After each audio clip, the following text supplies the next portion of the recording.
Chapter 12. The Mirror of Erised. Christmas was coming. One day in mid-December, Hogwarts woke to find itself covered in several feet of snow. The lake froze solid, and the Weasley twins were punished for bewitching several snowballs so that they followed Quirrell around, bouncing off the back of his turban. The few owls that managed to battle their way through the stormy sky to deliver mail had to be nursed back to health by Hagrid before they could fly off again. No one could wait for the holidays to start. While the Gryffindor common room and the Great Hall had roaring fires, the drafty corridors had become icy, and a bitter wind rattled the windows in the classrooms. Worst of all were Professor Snape's classes down in the dungeons, where their breath rose in a mist before them, and they kept as close as possible to their hot cauldrons.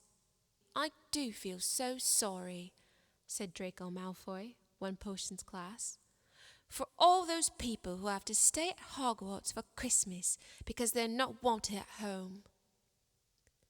He was looking over at Harry as he spoke. Crabbe and Goyle chuckled. Harry, who was measuring out powdered spine of lionfish, ignored them. Malfoy had been even more unpleasant than usual since the Quidditch match. Disgusted that Slytherins had lost, he had tried to get everyone laughing at how a wide-mouthed tree frog would be replacing Harry as Seeker next. Then he'd realized that nobody found this funny, because they were all so impressed at the way Harry had managed to stay on his bucking broomstick. So Malfoy, jealous and angry, had gone back to taunting Harry about not having proper family. It was true that Harry wasn't going back to Privet Drive for Christmas. Professor McGonagall had come around the week before, making a list of students who would be staying for the holidays, and Harry had signed up at once. He didn't feel sorry for himself at all. This would probably be the best Christmas he'd ever had. Ron and his brothers were staying too, because Mr. and Mrs. Weasley were going to Romania to visit Charlie. When they left the dungeons at the end of potions, they found a large fir tree blocking the corridor ahead. Two enormous feet sticking out at the bottom, and a loud puffing sound told them that Hagrid was behind it. "Hi, Hagrid. Want any help?" Ron asked, sticking his head through the branches. "No, I'm all right, thanks, Ron." "Would you mind moving out of the way?" came Malfoy's cold drawl from behind them. "Are you trying to earn some extra money, Weasley? Hoping to be a gamekeeper yourself when you leave Hogwarts, I suppose. That hut of Hagrid's must have seemed like a palace compared to what your family's used to." Ron dived at Malfoy just as Snape came up the stairs. "Weasley!" Ron let go of the front of Malfoy's robes. "He was provoked, Professor Snape," said Hagrid, sticking his huge, hairy face out from behind the tree. "Malfoy was insulting his family." "Be that as it may, fighting is against Hogwarts rules, Hagrid," said Snape silkily. 5 points from Gryffindor, Weasley, and be grateful it isn't more. Move along, all of you." Malfoy, Crabbe, and Goyle pushed roughly past the tree, scattering needles everywhere and smirking. "I'll get him," said Ron, grinding his teeth at Malfoy's back. "One of these days, I'll get him." "I hate them both," said Harry. "Malfoy and Snape." "Come on, cheer up. It's nearly Christmas," said Hagrid. "Tell you what, come with me and see the Great Hall. Looks a treat." So the three of them followed Hagrid and his tree off to the Great Hall, where Professor McGonagall and Professor Flitwick were busy with the Christmas decorations.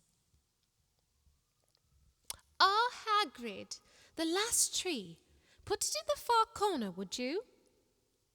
The hall looked spectacular. Festoons of holly, mistletoe hung all around the halls, and no less than 12 towering Christmas trees stood around the room, some sparkling with tiny icicles, some glittering with hundreds of candles. How many days you got left till the holidays? Hagrid asked. Just one, said Hermione. And that reminds me, Harry, Ron, we've got half an hour before lunch. We should be in the library. Oh, yeah, you're right, said Ron, tearing his eyes away from Professor Flitwick, who had golden bubbles blossoming out of his wand and was trailing them over the branches of the new tree.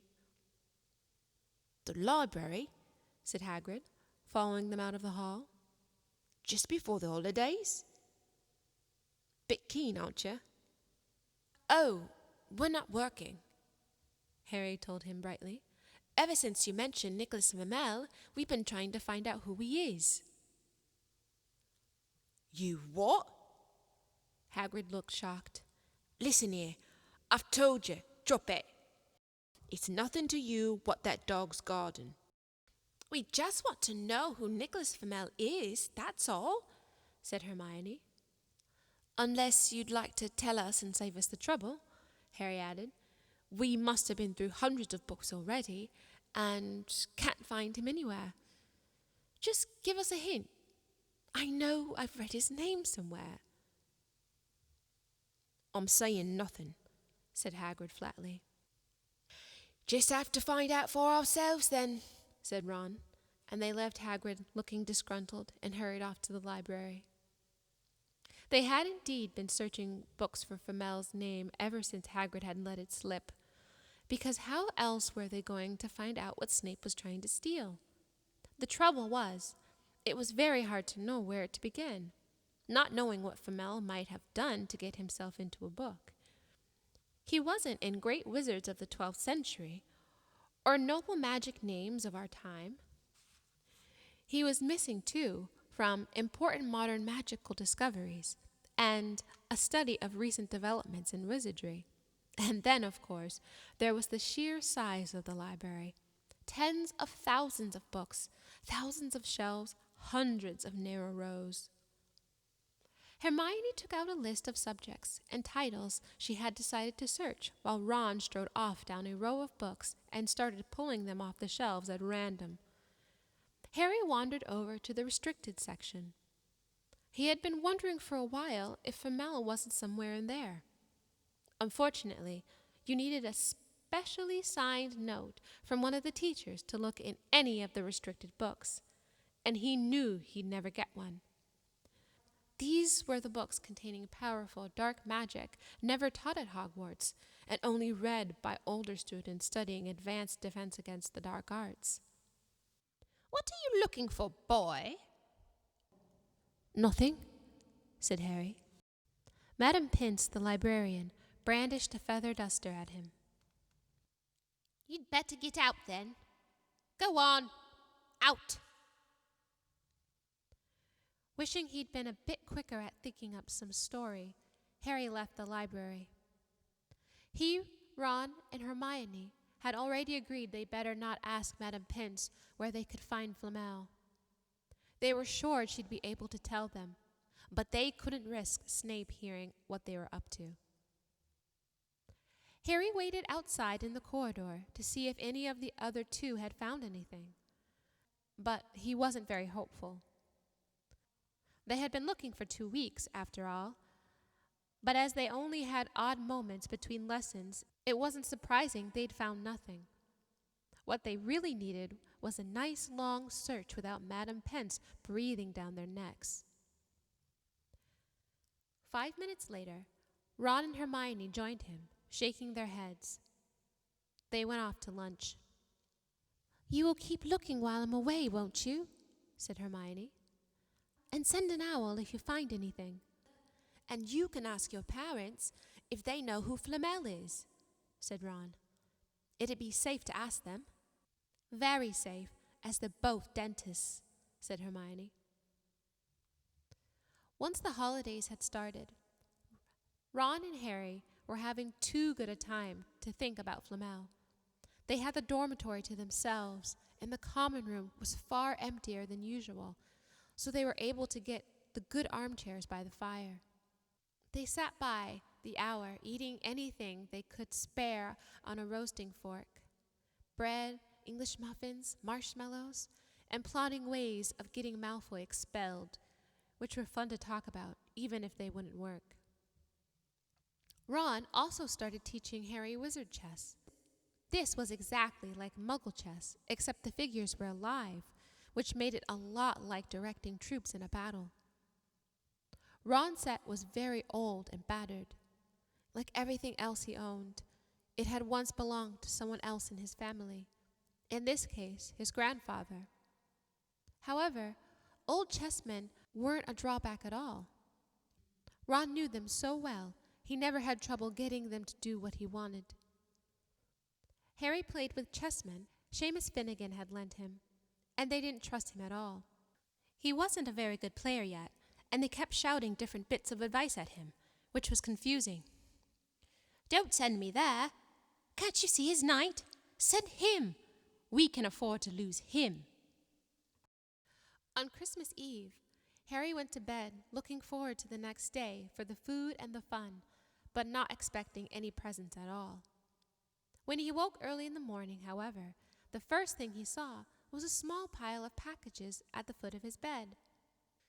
"Merry Christmas," said Ron sleepily, as Harry scrambled out of bed and pulled on his bathrobe. "You too," said Harry. "Will you look at this? I've got some presents." "What did you expect? Turnips?" said Ron, turning to his own pile, which was a lot bigger than Harry's. Harry picked up the top parcel. It was wrapped in thick brown paper, and scrawled across it was, "To Harry, from Hagrid." Inside was a roughly cut wooden flute. Hagrid had obviously whittled it himself. Harry blew it. It sounded like an owl. A second, a very small parcel contained a note. "We received your message and enclosed your Christmas present from Uncle Vernon and Aunt Petunia." Taped to the note was a 50-pence piece. "That's friendly," said Harry. Ron was fascinated by the 50-pence. "Weird," he said. "What a shape. This is money."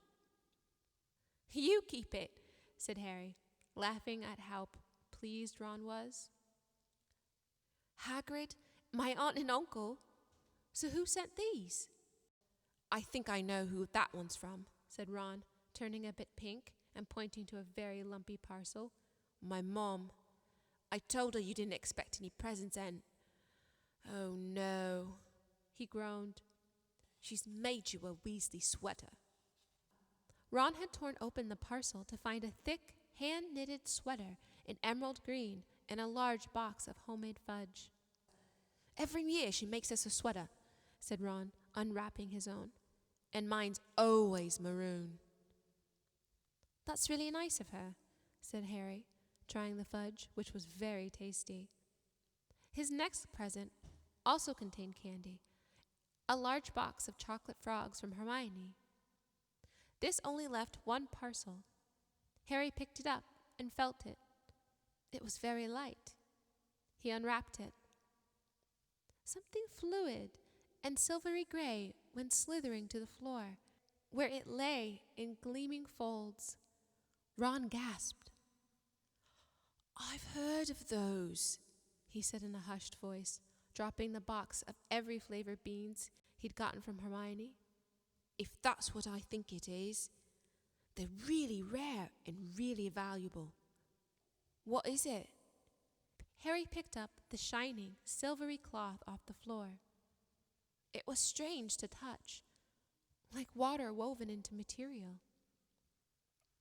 "It's an invisibility cloak," said Ron, a look of awe on his face.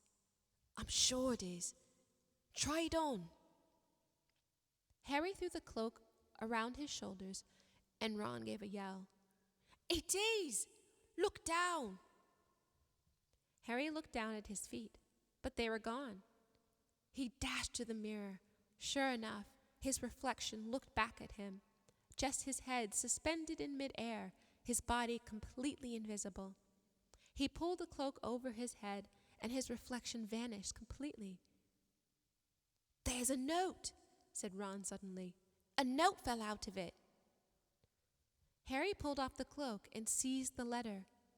Written in narrow, loopy writing he had never seen before were the following words: "Your father left this in my possession before he died. It is time it was returned to you. Use it well. A very Merry Christmas to you." There was no signature. Harry stared at the note. Ron was admiring the cloak. "I'd give anything for one of these," he said. "Anything. What's the matter?" "Nothing," said Harry. He felt very strange. Who had sent the cloak? Had it really once belonged to his father? Before he could say or think anything else, the dormitory door was flung open, and Fred and George Weasley bounded in. Harry stuffed the cloak quickly out of sight. He didn't feel like sharing it with anyone else yet. "Merry Christmas!" "Hey, look! Harry's got a Weasley sweater too!" Fred and George were wearing blue sweaters, one with a large F on it and the other a G. "Harry's is better than ours, though," said Fred, holding up Harry's sweater. "She obviously makes more of an effort if you're not family." "Why aren't you wearing yours, Ron?" George demanded. "Come on, get it on. They're lovely and warm." "I hate maroon," Ron moaned half-heartedly as he pulled it over his head. "You haven't got a letter on yours," George observed. "I suppose she thinks you don't forget your name, but we're not stupid. We know we're called Greg and Forge." "What's all this noise?" Percy Weasley stuck his head through the door, looking disapprovingly. He had clearly gotten halfway through unwrapping his presents as he, too, carried a lumpy sweater over his arm, which Fred seized. "P for prefect. Get it on, Percy. Come on, we're all wearing ours. Even Harry got one." "I don't want," said Percy thickly, as the twins forced the sweater over his head, knocking his glasses askew. "You're not sitting with the prefects today either," said George. "Christmas is a time for family." They frog-marched Percy from the room, his arms pinned to his side by his sweater. Harry had never in all his life had such a Christmas dinner.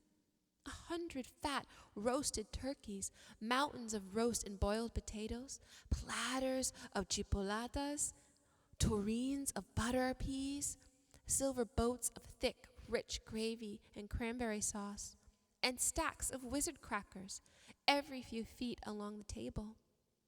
These fantastic party favors were nothing like the feeble Muggle ones the Dursleys usually bought, with their little plastic toys and their flimsy paper hats inside. Harry pulled a wizard cracker with Fred, and it didn't just bang, it went off with a blast like a cannon and engulfed them all in a cloud of blue smoke, while from the inside exploded a rear admiral's hat and several live white mice. Up at the high table, Dumbledore had swapped his pointed wizard's hat for a flowered bonnet and was chuckling merrily at a joke Professor Flitwick had just read him. Flaming Christmas puddings followed the turkey. Percy nearly broke his teeth on a silver sickle embedded in his slice. Harry watched Hagrid getting redder and redder in the face as he called for more wine, finally kissing Professor McGonagall on the cheek, who, to Harry's amazement, giggled and blushed, her top hat flop-sided. When Harry finally left the table, he was laden down with a stack of things out of the crackers, including a pack of non-explodable luminous balloons, a grow-your-own warts kit, and his own new wizard chess set. The white mice had disappeared, and Harry had a nasty feeling they were going to end up as Mrs. Norris's Christmas dinner. Harry and the Weasleys spent a happy afternoon having a furious snowball fight on the grounds. Then, cold, wet, and gasping for breath, They returned to the fire in the Gryffindor common room, where Harry broke in his new chess set by losing spectacularly to Ron. He suspected he wouldn't have lost so badly if Percy hadn't tried to help him so much.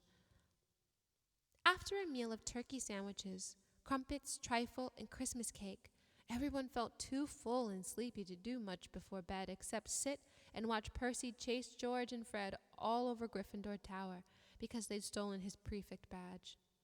It had been Harry's best Christmas day ever, yet something had been nagging at the back of his mind all day.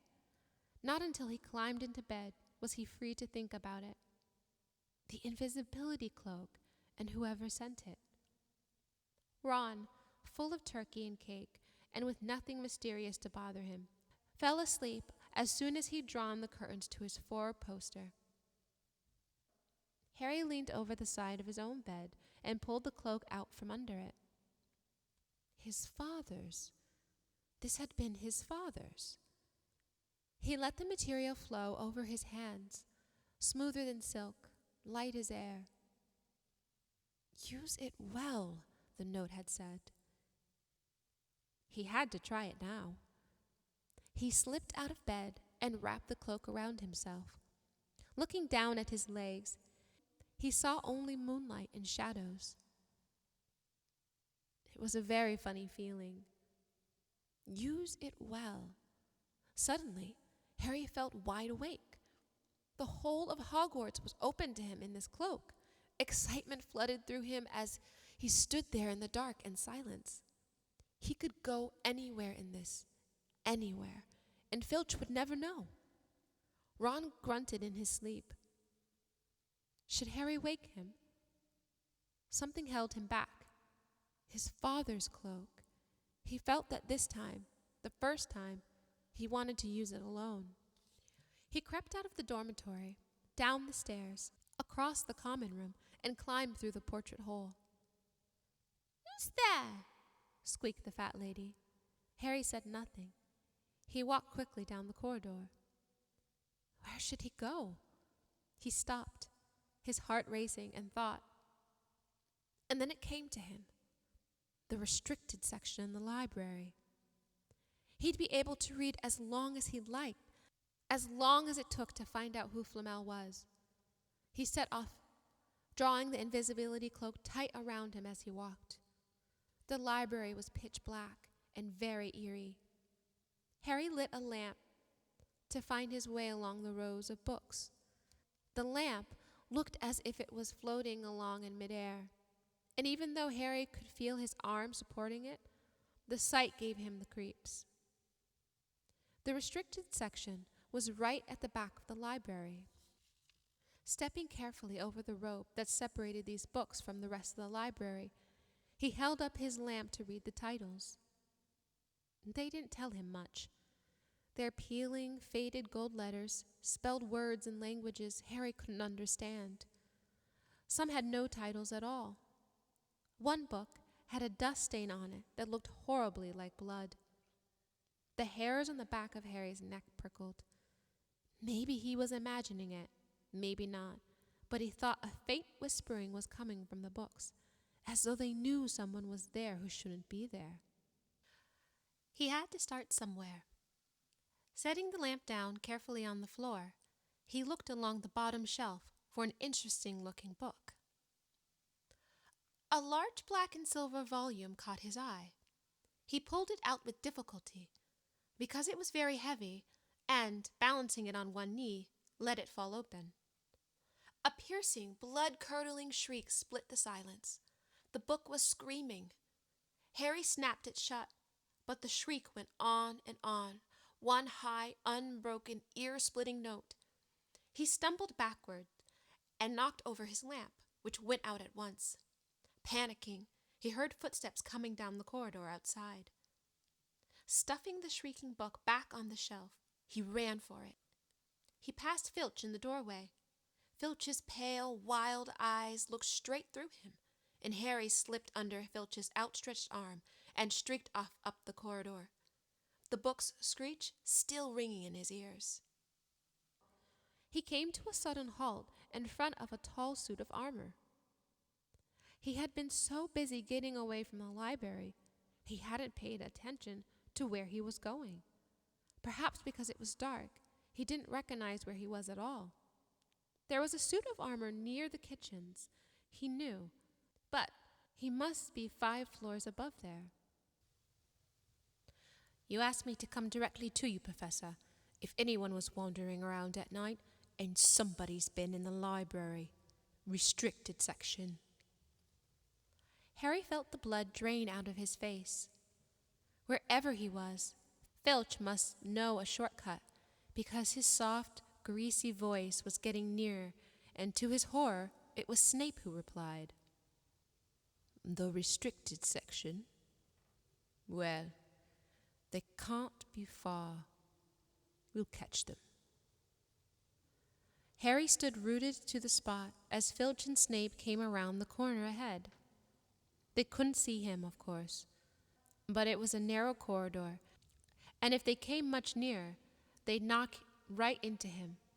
The cloak didn't stop him from being solid. He backed away as quickly as he could. A door stood ajar to his left. It was his only hope. He squeezed through it, holding his breath, trying not to move it, and to his relief, he managed to get inside the room without their noticing anything. They walked straight past, and Harry leaned against the wall, breathing deeply, listening to their footsteps dying away. That had been close, very close. It was a few seconds before he noticed anything about the room he had hidden in. It looked like an unused classroom.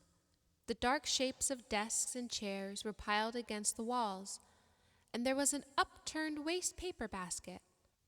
But propped up against the wall facing him was something that looked as if it didn't belong there, something that looked as if someone had put it there to keep it out of the way. It was a magnificent mirror, as high as the ceiling, with an ornate gold frame standing on 2 clawed feet. There was an inscription carved around the top. Eris et stra, iru ot abe, kafru ot on wushi. His panic fading, now that there was no sound of Filch and Snape. Harry moved nearer to the mirror, wanting to look at himself, but seeing no reflection again. He stepped in front of it. He had to clap his hands to his mouth to stop himself from screaming. He whirled around. His heart was pounding far more furiously than when the book had screamed, for he had seen not only himself in the mirror, but a whole crowd of people standing right behind him. But the room was empty. Breathing fast, he turned slowly back to the mirror. There he was, reflected in it, white and scared looking, and there, reflected behind him, were at least 10 others. Harry looked over his shoulder, but still, no one was there. Or were they all invisible too? Was he in fact in a room full of invisible people? And in this mirror's trick was that it reflected them, invisible or not? He looked in the mirror again. A woman standing right behind his reflection was smiling at him and waving. He reached out a hand and felt the air behind him. If she was really there, he'd touch her. Their reflections were so close together, but he felt only air. She and the others existed only in the mirror. She was a very pretty woman. She had dark red hair and her eyes. Her eyes are just like mine, Harry thought. Edging a little closer to the mirror, bright green, exactly the same shape. But then he noticed she was crying, smiling, but crying at the same time. The tall, thin, black-haired man standing next to her put his arm around her. He wore glasses, and his hair was very untidy. It was stuck up at the back, just as Harry's did. Harry was so close to the mirror now that his nose was nearly touching that of his reflection.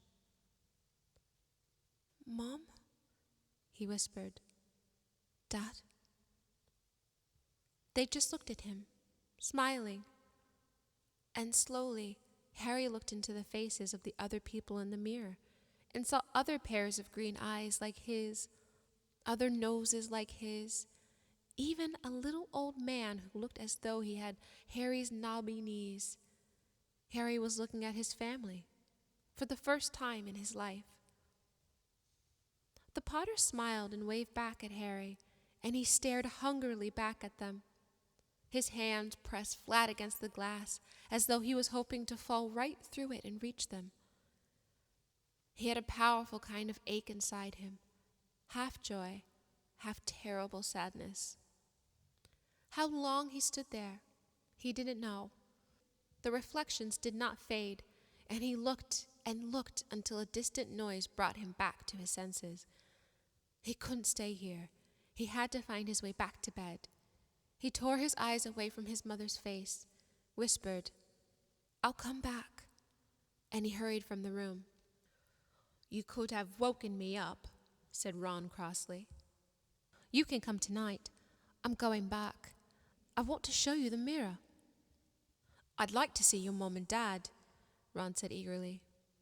"And I want to see all your family, all the Weasleys. You'll be able to show me your other brothers and everyone." "You can see them any old time," said Ron. "Just come round my house this summer. Anyway, maybe it only shows dead people. Shame about not finding Flamel, though. Have some bacon or something. Why aren't you eating anything?" Harry couldn't eat. He had seen his parents and would be facing them again tonight. He had almost forgotten about Flamel. It didn't seem very important anymore.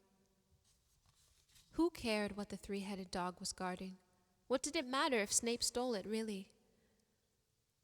"Are you all right?" said Ron. "You look odd." What Harry had feared most was that he might not be able to find the mirror again.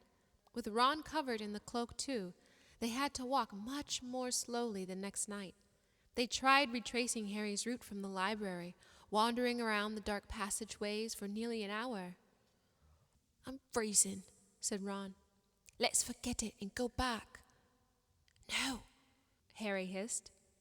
"I know it's here somewhere." They passed the ghost of a tall witch gliding in the opposite direction, but saw no one else. Just as Ron started moaning that his feet were dead with cold, Harry spotted the suit of armor. "It's just here, yes." They pushed the door open. Harry dropped the cloak from around his shoulders and ran to the mirror. There they were. His mother and father beamed at the sight of him. "See?" Harry whispered. "I can't see anything." Look at them all. There are loads of them." "I can only see you." "Look in it properly. Go on. Stand where I am." Harry stepped aside. But Ron, in front of the mirror, he couldn't see his family anymore. Just Ron in his paisley pajamas. Ron, though, was staring transfixed at his image. "Look at me," he said. "Can you see my family standing around you?" "No, I'm alone. But I'm different. I look older. And I'm head boy." "What?" "I am. And I'm wearing a badge like Bill used to. And I'm holding the house cup and the Quidditch cup. I'm Quidditch captain too." Ron tore his eyes away from this splendid sight and looked excitedly at Harry. "Do you think the mirror shows the future?" "How can it? All my family are dead. Let me have another look." "You had it to yourself all last night. Give me a bit more time."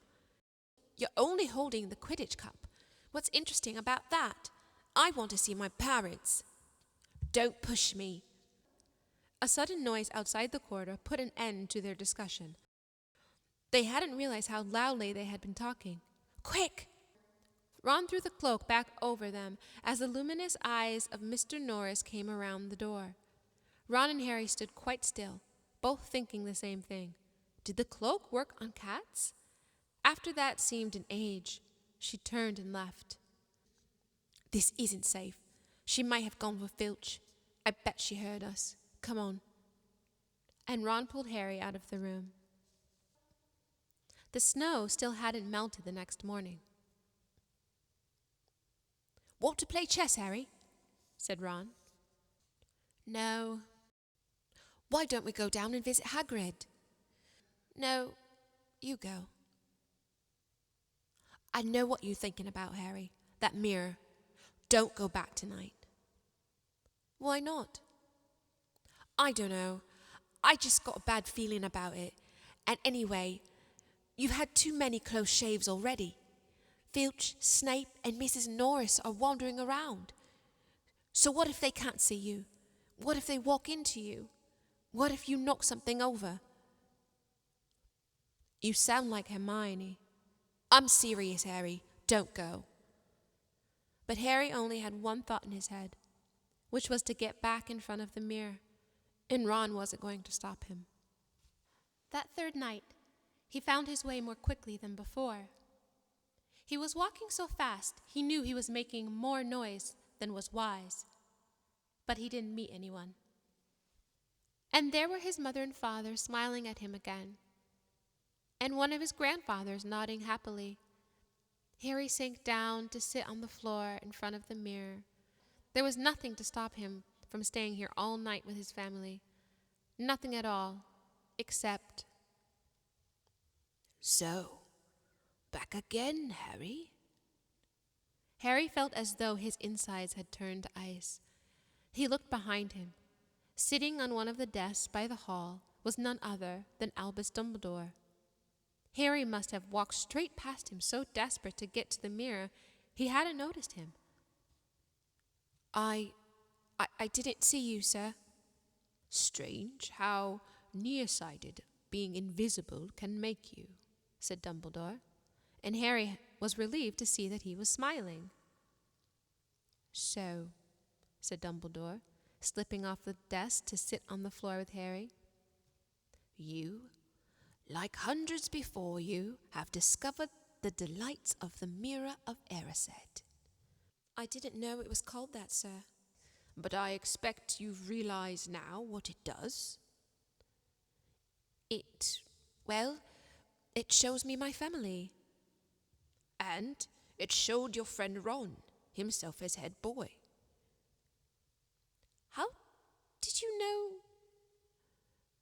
I don't need a cloak to become invisible, said Dumbledore gently.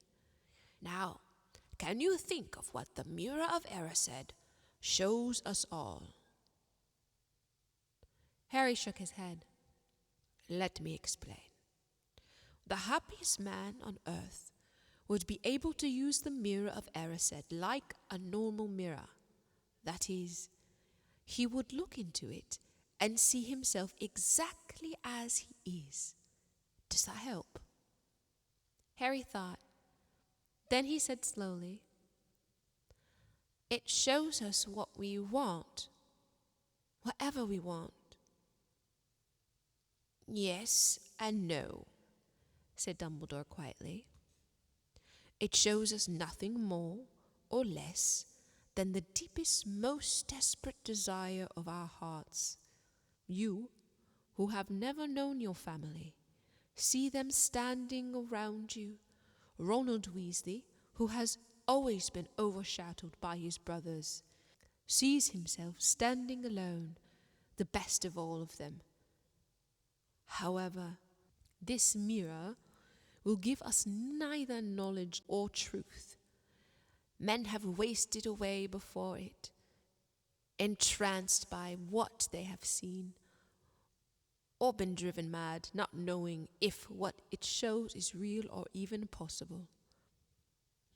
The mirror will be moved to a new home tomorrow, Harry, and I ask you not to go looking for it again.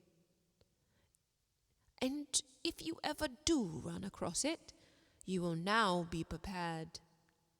It does not do to dwell on dreams and forget to live. Remember that. Now, why don't you put that admirable cloak back on and get off to bed? Harry stood up. Sir, Professor Dumbledore, can I ask you something? Obviously. You've just done so. Dumbledore smiled. You may ask me one more thing, however. What do you see when you look in the mirror?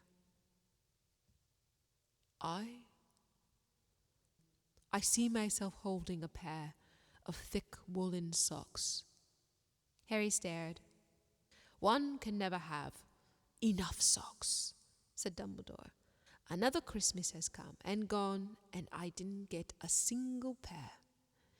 People will insist on giving me books. It was only when he was back in bed that it struck Harry that Dumbledore might not have been quite truthful. But then, he thought, as he shoved Scabbers off his pillow, it had been quite a personal question.